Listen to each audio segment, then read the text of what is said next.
뉴스의 깊이를 더하는 시간입니다. 뉴스 더하기 김현수입니다. 가지 않습니다. 사지 않습니다. 4년 전 시작된 일본 제품 불매운동의 표어처럼 쓰인 말이죠. 일본 제품 불매운동은 과거에도 여러 차례 있었습니다. 역사 왜곡이나 독도 문제로 촉발된 몇 차례의 불매운동은 잠시 타오르는 듯하다가 사그라들기 일쑤였죠. 하지만 이번엔 다르다. 2019년 시작된 불매운동은 그렇지 않았습니다. 한 달, 두 달, 석 달이 지나도 식을 기미가 보이지 않던 일본 제품 불매운동. 여기에 일본의 대표적인 의류 브랜드 기업에서 불매운동이 매출에 영향을 줄 만큼 길게 이어지진 않을 거다. 이런 발언이 나오면서 불매운동에 도리어 기름을 부었고요. 대표적인 표적이 되기도 했습니다. 이 브랜드의 매출은 1년 사이 절반 이상 급감했고 이듬해인 2020년엔 적자 884억 원. 급기야 몇몇 매장을 한국에서 철수하기도 했습니다. 지난해까지도 매출은 내림세를 보였는데요. 그런데 올해는 지난해보다 1,200억 원 넘게 매출이 늘고 1,148억 원의 흑자를 봤습니다. 옷만의 이야기도 아니죠. 이른바 노 재팬 운동. 이 노 재팬이 이젠 예스 재팬이 된 걸까요? 코로나19 방역 조치 완화로 닫혔던 하늘길이 열리고 일본의 무비자 정책의 엔화 약세까지 겹치면서 호황을 맞은 일본 여행. 지난 10월 일본을 방문한 외국인 관광객은 지난해 같은 기간 대비 23배 가까이나 늘었고 그중 한국인이 가장 많았습니다.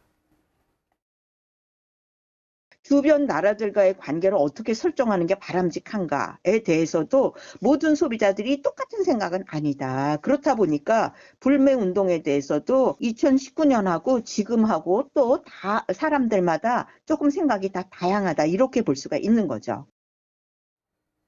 개인의 소비를 강요할 수는 없다. 이게 모든 불매운동을 바라보는 전문가들의 중론인데요.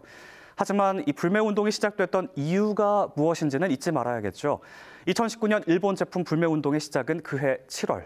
우리나라에 대한 일본의 수출 규제로 시작됐습니다. 한 달 뒤에는 일본이 수출 허가 절차를 간소화시켜주는 국가, 이 백색 국가에서 우리나라를 제외하기로 했지요. 당시 일본의 명분은 2018년 우리 대법원이 일본 기업에 내린 강제징용 피해자 배상 판결. 잘못된 역사의식이 불공정한 조치의 이유라고 하니까 국민들의 분노는 더 커진 겁니다. 그리고 여전히 이 문제는 현재 진행형이죠. 지난 8월 한일 외교장관 회담에서도 우리 정부가 백색 국가 복귀와 수출 규제 해제를 요청했지만 받아들여지지 않은 것으로 알려졌습니다.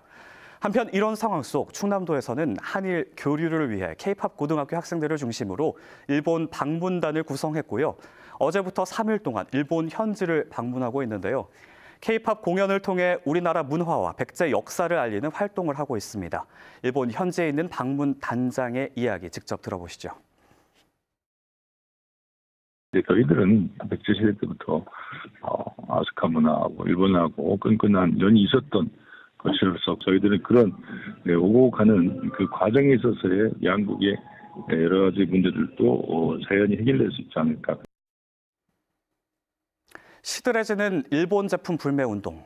개인의 선택은 존중돼야겠지만 사상 최장기간 지속되는 이 불매운동의 시작점이 어디였는지는 잊지 말아야겠고요. 일본 여행, 기왕 갈 거면 우리나라 사람들의 높은 시민의식과 역사의식 보여줘야겠습니다. 지금까지 뉴스 더하기였습니다.